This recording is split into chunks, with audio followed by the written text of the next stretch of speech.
Dios les bendiga, amados hermanos. Vamos hoy a estudiar la palabra de Dios, la Biblia, y hoy vamos a tomar una parte en el camino hacia Canaán que no habíamos hablado. Es Números capítulo 16, y vamos a hablar de otro de los pecados que acompañaron a la nación de Israel. Pecados que son tipológicos en el camino de la vida cristiana y del cual debemos guardarnos. Pero antes vamos a invocar al Señor para que nos dirija en este tiempo. Amado Dios, Padre Celestial, danos sabiduría y entendimiento para comprender tu palabra. Dame unción y gracia para poder expresar tu consejo, tus mandamientos, Señor, para nuestras vidas. Padre, en el nombre de Jesús, tu Hijo. Amén. Primera de Corintios, capítulo 10 y versículo 11, dice: y estas cosas les acontecieron como ejemplo y están escritas para amonestarnos a nosotros, a quienes nos han alcanzado los fines de los siglos. Así que el que piensa estar firme, mire que no caiga. Esta porción de las Escrituras hace referencia al pasado, a estos estudios que hemos hecho de Israel camino hacia el desierto. Y lo que la Biblia enseña es que eso ocurrió para que nosotros tuviésemos ejemplos, tuviésemos advertencias. Y luego el versículo 13 dice: no os ha sobrevenido ninguna tentación que no sea humana, pero fiel es Dios, que no os dejará ser tentados más de lo que podéis resistir, sino que dará también juntamente con la tentación la salida para que podáis soportar. Cuando pensamos un poco en la historia de Israel, nos damos cuenta que todas sus tentaciones fueron humanas. Y este recuerdo de las Escrituras nos quiere decir a nosotros que cualquier tentación o prueba que tengamos simplemente está en el área de lo humano. Si pensamos en el pasado, de lo que hemos enseñado sobre el pueblo de Israel y sus situaciones, podemos resumir que ellos pecaron con idolatría. No era la idolatría, simplemente es cuando ponemos nuestra confianza en alguien más que en nuestro Dios Todopoderoso. Pecaron de codicia, pecaron de queja por el enojo del camino duro que estaban teniendo hacia la tierra prometida. Se quejaban por la escasez. No tenemos agua, no tenemos suficientes alimentos. Dudaban del poder de Dios. ¿Poder acaso Dios sacar aguas de la soledad? Estaban inconformes por lo que recibían. No les gustaba el maná, no les gustaba aquello que Dios les estaba dando. Tenían una mentalidad del pasado, siempre mirando hacia Egipto, donde habían salido. Eran ingratos y murmuraban contra sus líderes.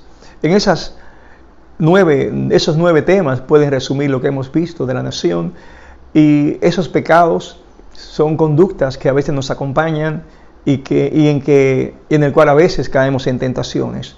Cuando codiciamos, cuando estamos enojados por lo duro de las situaciones que nos suceden, las pruebas que hemos tenido y nos comparamos con otros, a veces dudamos de que Dios pueda sacarnos de una situación difícil, y a veces tenemos inconformidad por lo que Dios ha hecho. Otras veces, Dios nos libre, hemos sido ingratos y hasta hemos murmurado. Son situaciones que debemos tener cuidado de que no estén presentes en nuestra vida, y por eso la Biblia dice que empiece a estar firme, mire que no caiga. Así es que aquí estamos hoy para repasar un tema que le llamamos irrespeto a la autoridad. Irrespeto a la autoridad. Es importante que entendamos que Dios es un Dios que ha organizado todo, lo ha puesto todo en orden. Y lo primero que ocurrió en los cielos se relata en Isaías, y es una rebelión. No lo primero que ocurrió en los cielos, pero la primera rebelión en contra de la autoridad ocurrió antes de que la tierra fuera formada. En Isaías capítulo 14, cuando el profeta le habla al rey de Babilonia, se refiere al rey de Babilonia, capítulo 14, verso 4, pero también el texto, todos en teología sabemos que se refiere a Satanás o a Lucero.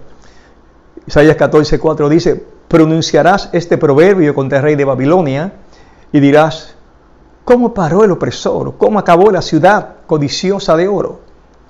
Luego En el verso 12 del mismo capítulo 14 dice: ¿cómo caíste del cielo, oh lucero, hijo de la mañana? Cortado fuiste por tierra, tú que debilitabas a las naciones. Tú que decías en tu corazón: subiré al cielo en lo alto, junto a las estrellas de Dios levantaré mi trono, y en el monte del testimonio me sentaré a los lados del norte. Sobre las alturas de las nubes subiré y seré semejante al Altísimo. Ese es el relato de la caída de Lucifer. Ese nombre, Lucifer, lucero, significa portador de la luz. De esa criatura hecha por Dios, hermosa, maravillosa, que no es otro que Satanás, la serpiente antigua, el dragón, el engañador. Pero él no siempre fue Satanás ni el engañador. Él fue el lucero, fue un portador de luz. Un ángel, un arcángel poderoso creado por Dios. Pero ¿qué ocurre? En su condición se encontró inconforme y se rebeló contra la autoridad divina y quiso tomar el lugar de Dios, quiso sentarse en el trono de Dios. Se imaginó que podía llegar al monte donde estaba sentado Dios y él tomar la autoridad, destronar a Dios. Seré como Dios, seré como el Altísimo. No estuvo conforme con lo que Dios le había dado, no estuvo conforme con toda la autoridad, la belleza, la hermosura, la sabiduría que Dios le había dado. Quería más. Y esa conducta ha acompañado al hombre a través de los tiempos. Cuando, por ejemplo, él tienta a Eva, le ofreció más, con que Dios os ha dicho que no comáis del fruto, sabiendo que si van a comer del fruto, si comes del fruto sabrás todas las cosas. En otras palabras, estaba incitando a Eva a que no se conformara con su condición, sino que pidiera más, que buscara más. Y en ese deseo de ella alcanzar más, encontró Satanás un punto en común para moverla a ella hacia tomar el fruto prohibido. Tristemente, esa condición de querer más, o de codiciar, o de llegar a ser mejor, el orgullo de sentirnos que podemos lograr más de lo que tenemos, la inconformidad, muchas veces nos lleva a tomar caminos errados y actuar de una forma que nos quita la paz, o simplemente ofendemos o hacemos algo que no es conforme a la voluntad de Dios. Por eso vamos hoy a leer lo que le ocurrió a un hombre llamado Coré. Números 16:1 dice: Coré, hijo de Izar, hijo de Coat, hijo de Leví, y Datán y Abiram, hijos de Eliab, y On, hijo de Pelet, de los hijos de Rubén, tomaron gente. Vamos a ver lo que ocurre.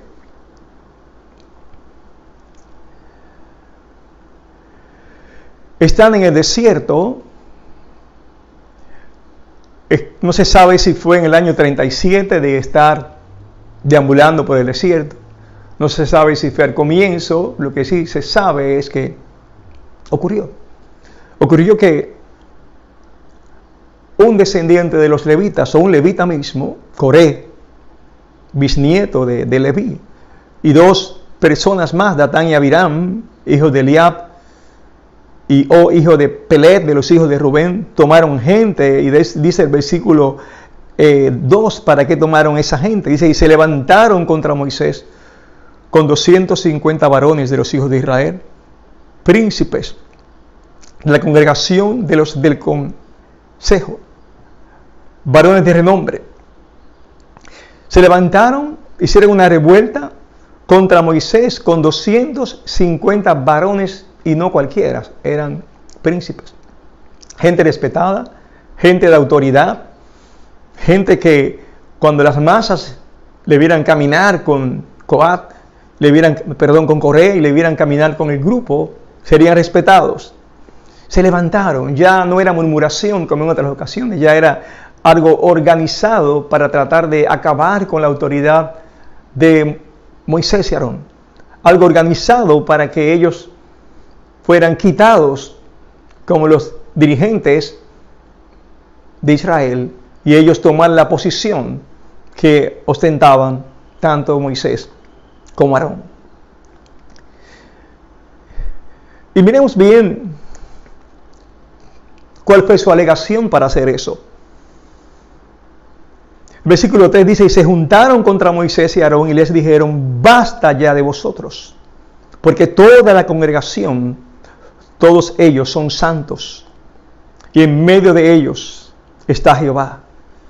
¿Por qué pues os levantáis vosotros sobre la congregación de Jehová? Noten, la alegación que ellos estaban diciendo era que toda la congregación, todo el pueblo, Dios los había santificado y que en el medio de todo el pueblo Dios habitaba. Por lo tanto, no había razón para que Moisés y Aarón fueran los principales. Esto es, podemos hacerlo también nosotros. Ustedes no son los únicos, tenemos la capacidad, somos tan inteligentes como ustedes, tan sabios como ustedes, posiblemente más sabios que ustedes. Tenemos más juventud que ustedes, somos más que ustedes. Y el mismo Dios que os santificó a ustedes, los santificó a nosotros. Por lo tanto, basta ya de que ustedes se crean que pueden tener autoridad sobre nosotros. ¿De dónde vino esa mente en el corazón de Coré? De una interpretación escritural mal aplicada. ¿Por qué? Porque cuando Dios llamó al pueblo, en Éxodo 19, versículo 5, le dijo al pueblo, ahora pues, si diereis oído a mi voz y guardareis mi pacto, vosotros seréis mi especial tesoro sobre todos los pueblos, porque mía es toda la tierra.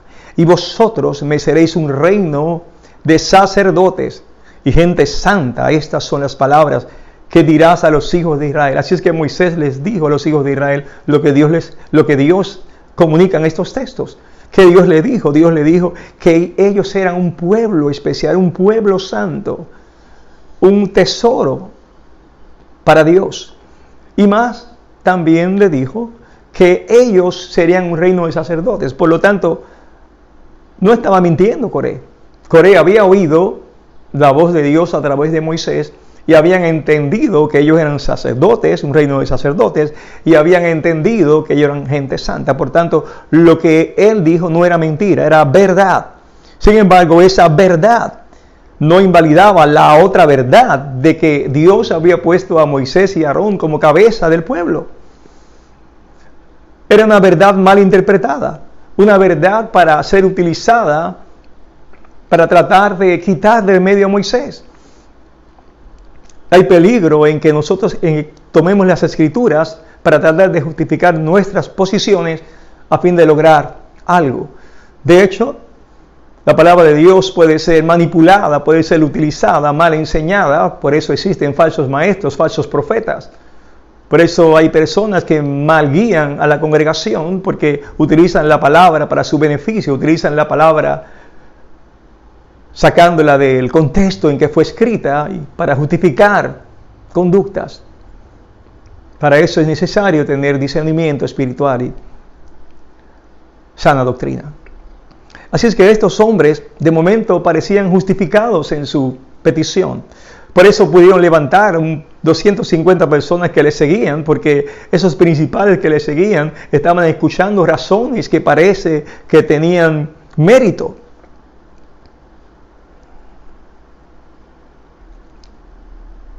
Así que las opiniones de ellos podían tener tanto mérito como las de Moisés. Y así pues, en un caso que obviamente era de celo o de envidia, o pensando que en el reino de Dios se pueden alcanzar y lograr promociones. Cuando la gente trabaja en una empresa, pues trata de lograr promoción, lograr ser el gerente principal o lograr o ser la persona más alta. En la política se trata de uno de tener promoción. La gente de legisladoras, senador, luego quisiera ser el presidente o el gobernador. Pero el reino de Dios, no hay tal cosa como que usted haga una campaña para que Dios cambie de pensar y oyendo su campaña, oyendo su motivación, Dios, como si no supiera, quitar a aquel para ponerte a ti. No es así el reino de Dios. Absolutamente no es así. En la Biblia tenemos cuando una madre, Zebedeo y Juan, Le pidió a Jesús que en su reino sentara a sus hijos a su mano derecha. En otras palabras, pensaba que se podía otra vez, repito, cabildear con Dios. Dios es un Dios perfecto. Dios nos ha llamado y Dios sabe dónde nos ha puesto, porque Dios no necesita tu consejo ni mi consejo para saber dónde usted o yo debemos trabajar o laborar en el reino de Dios. Tenemos que aprender a amar y a respetar las autoridades que Dios ha puesto. Es interesante que Dios empieza a enseñarnos eso a través de la familia. Dice la Biblia en Proverbios 1:8, oye, hijo mío, la instrucción de tu padre y no desprecies la dirección de tu madre. Dios quiere que nos sometamos. Los hijos se sometan a los padres. Es un entrenamiento de respeto que nos va a acompañar para respetar luego el orden. Luego Dios quiere que respetemos a todo nivel el orden que Dios ha puesto. De hecho, la Biblia dice en Romanos capítulo 3 y versículo 1, sométase toda persona a las autoridades superiores, porque no hay autoridad sino de parte de Dios, y las que hay por Dios han sido establecidas. De modo que quien se opone a la autoridad, a lo establecido por Dios, resiste, y los que resisten acarrean condenación para sí mismo. Es interesante que este texto bíblico fue dado en un tiempo de persecución. La iglesia fue perseguida en Roma, la iglesia perdió propiedades, los miembros muchas veces eran encarcelados, pero nunca el cristianismo se caracterizó por tratar de levantarse en revuelta contra la autoridad romana. Dios nos manda a orar por las autoridades, a orar por los reyes, es lo que Dios nos manda. Nunca hubo un movimiento para acabar con Roma. De hecho, esa mentalidad de atacar a Roma era judía. Los judíos sí constantemente trataban de atacar o salir de la autoridad impuesta. Por eso leemos en la Biblia que cuando Jesús fue arrestado, el apóstol Pedro sacó la espada y le tiró la cabeza a uno de los que estaba, pero falló y le cortó la oreja. Era la mentalidad judía: vamos a defendernos, vamos a tomar las armas, con las armas vamos a conquistar. Pero no era esa la revelación del Nuevo Testamento, no es la revelación de Jesús. Jesús habla de bienaventurados los pacificadores. Bienaventurados los pacificadores, porque ellos serán llamados hijos de Dios. En este Nuevo Testamento, en esta relación, la rebeldía jamás termina en nada bueno. Dios nos llama para ser portadores de la verdad, para orar por los que nos persiguen, nos llama para bendecir, no nos llama para hacer estorbo, no nos llama para hacer revoluciones, no nos llama para hacer desórdenes, nos llama para caminar en medio de este mundo como luminarias. Y aunque a veces tengamos que callar, Dios buscará la manera de que las puertas se abran. Por ejemplo, sabemos que en China comunista hay una gran población de millones de cristianos. Sabemos que incluso en los países árabes, donde usted no puede hablar en público porque si habla puede perder la vida, hay también un montón de creyentes. Claro, no van a la calle a decirlo porque sabe que atentan contra su vida. Sin embargo, el Espíritu Santo obra en la manera que Él quiere y logra que su palabra indetenible llegue a los corazones de los creyentes. No hay que hacer revoluciones. Dios sabrá qué hacer para que las personas puedan oír el Evangelio. La iglesia tiene que aprender que nuestra lucha no es en la carne, sino que nuestras luchas son con armas espirituales. Por eso oramos por las autoridades y nos sometemos a las autoridades.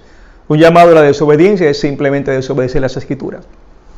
En este tiempo, por ejemplo, sé que hay algunas personas que están pensando por qué las iglesias no pueden congregarse, debiéramos congregarnos a pesar de que dicen que no podemos hacerlo. En realidad, las prohibiciones son para que nadie, sea iglesia o sea grupo, se reúna por la condición de la pandemia.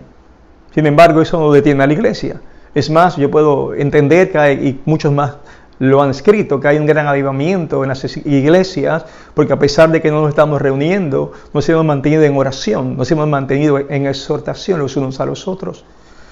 Y hemos aprendido a utilizar las redes que no utilizábamos, hemos aprendido a escribir a personas que no le escribíamos, hemos compartido mensajes a través de las redes. Y sí, estamos deseosos de reunirnos nuevamente para adorar juntos, pero mientras tanto Dios sigue haciendo su obra.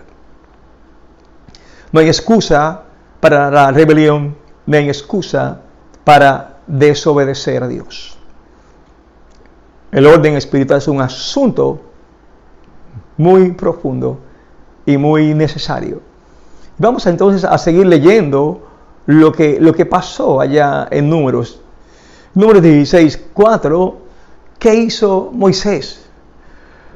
Cuando oyó esto, Moisés se postró sobre su rostro y habló a Coré y a todo su séquito, diciendo: mañana mostrará Jehová quién es suyo y quién es santo, y hará que se acerque a él al que él escogiere, él lo acercará así.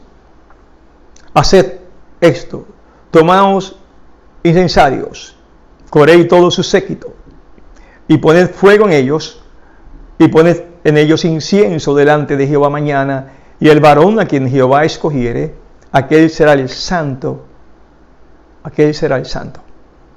Esto os baste, hijos de Leví. Moisés aceptó la querella, y lo que dice es que sea Dios quien confirme, que sea Dios quien elija, que sea Dios quien diga. Vamos todos a presentarnos ante su presencia, vamos todos a llevar nuestro incensario, vamos a poner incienso, que es tipo de oración, vamos a orar y Dios va a hablar. Hijos de Leví, Dios va a hablar.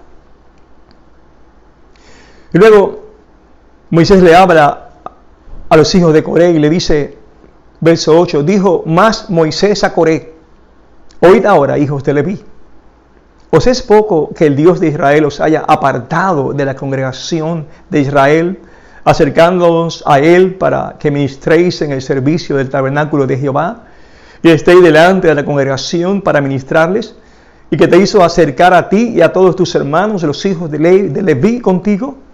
¿Procuráis también el sacerdocio?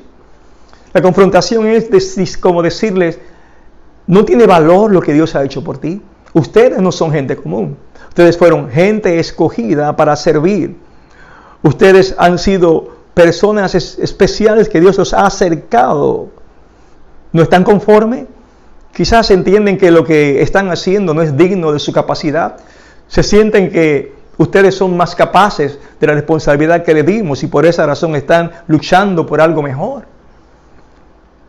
Y podemos ahora hacer una comparación con Satanás. Satanás también fue creado como un gran ángel, como un gran arcángel, uno de los más maravillosos, pero igual que Coré, como que no se sintió que lo que estaba haciendo era digno de él, quería algo más, por tanto se rebeló. Y aquí tenemos lo mismo en Coré.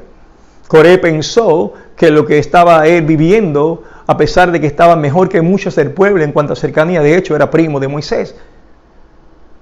Pensó que los sacerdotes que estaban ministrando eran mejor que él en su posición, y entonces él podía también ser un sacerdote. ¿Por qué no? No estaba conforme. Tenemos que tener mucho cuidado en nuestro corazón. Tenemos que aprender que Dios nos pone en el cuerpo, en la iglesia, como Él quiere. Tenemos que aprender que Dios escoge a quien Él quiere. Muchas veces quizás la persona que Dios escogió, tú entiendes que puedes hacerlo mejor. Pues claro que sí. Quizás lo puedes hacer mejor, pero Dios no te escogió a ti. Escogió a otro. Muchas veces puedes pensar que aquel líder que está trabajando tiene menos conocimiento que tú, pero Dios lo escogió a él, no a ti. No se trata en la vida cristiana de quién tiene más capacidad o más conocimiento, quién se ha preparado mejor. Se trata del que Dios quiere escoger. Cuando Dios escogió a Daniel, sus hermanos eran mayor que él, más fuertes que él, pero Dios escogió al más pequeño. ¿Por qué? Porque Dios quiso. Dios no tiene que pedirnos permiso para lo que hace. Tenemos que aprender a someternos y estar felices en el lugar que Dios nos puso. 1 Corintios capítulo 12 a 18, la Biblia dice: mas ahora Dios ha colocado los miembros, cada uno de ellos, en el cuerpo, como Él quiso. Habla de los dones de la iglesia. Dios le dio dones diferentes a los miembros de la iglesia, a su pueblo, a cada miembro, como Él quiso. No es una consulta popular. es como Él quiso. Dios, por ejemplo, me ha hecho pastor porque Él quiso. Habrá miles de personas que lo puedan hacer mejor, pero claro que sí. Miles de personas que pueden predicar o enseñar mejor que yo, pero claro, por supuesto. Sin embargo, Dios me llamó a pastorear. ¿Por qué? Porque lo quiso. Así que mi oración es poder hacerlo bien, poder cumplir lo que Dios me ha entregado porque Él quiso.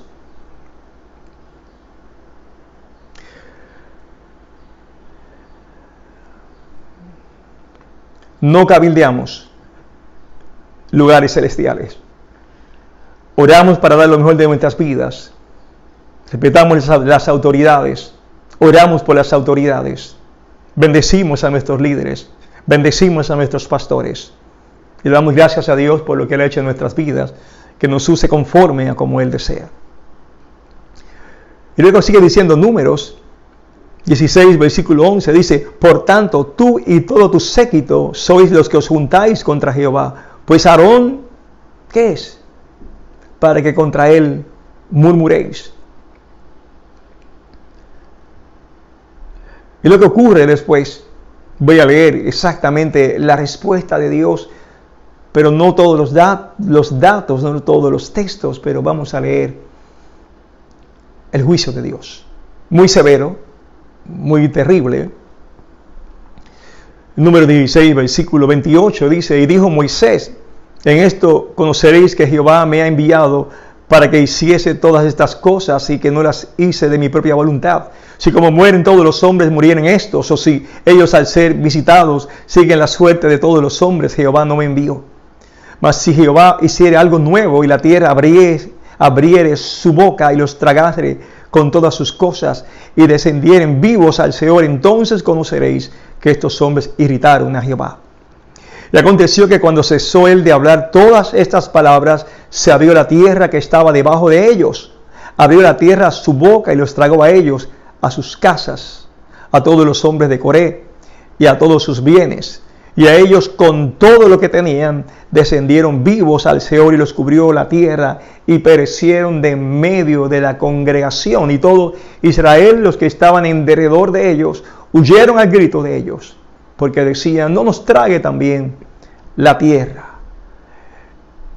Y luego había 250 personas, aquellos líderes que se reunieron también estaban delante del tabernáculo. ¿Qué les pasó? Verso 35 dice: también salió fuego de delante de Jehová y consumió a los 250 hombres que ofrecían el incienso.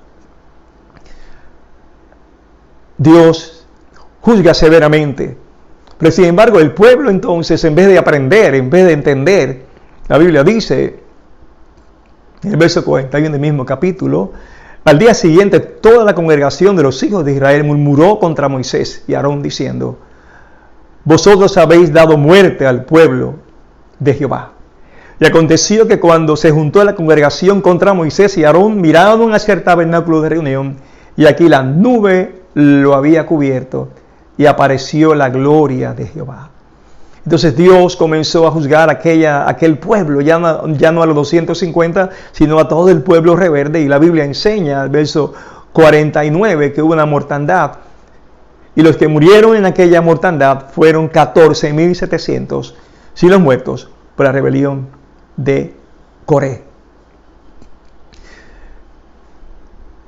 Rebelión contra la autoridad, rebelión contra Dios, rebelión contra sus planes, nunca trae nada que no sea juicio de parte de Dios, enojo e irritación de parte de Dios a nuestras vidas.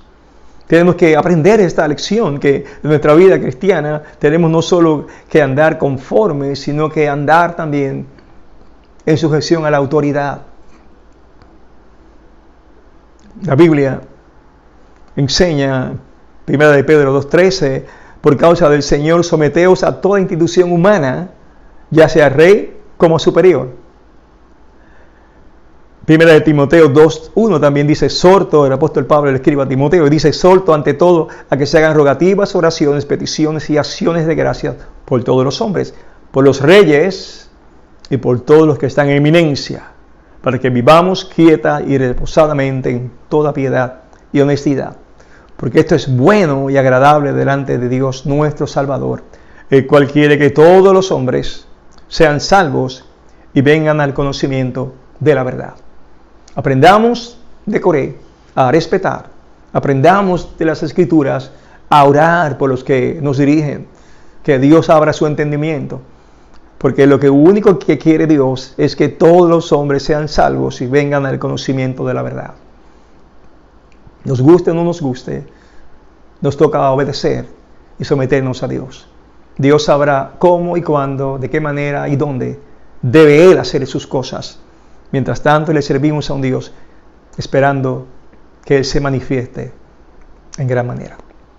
Damos gracias al Señor por este compartir de las Escrituras, esperando que sea para tu alma de grande bendición. Escudriña en tu alma si hay alguna actitud de rebelión.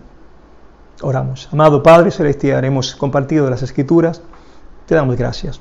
Oro, Señor, para que nos des un corazón siempre obediente a tu palabra, viviendo en la forma que te sea agradable.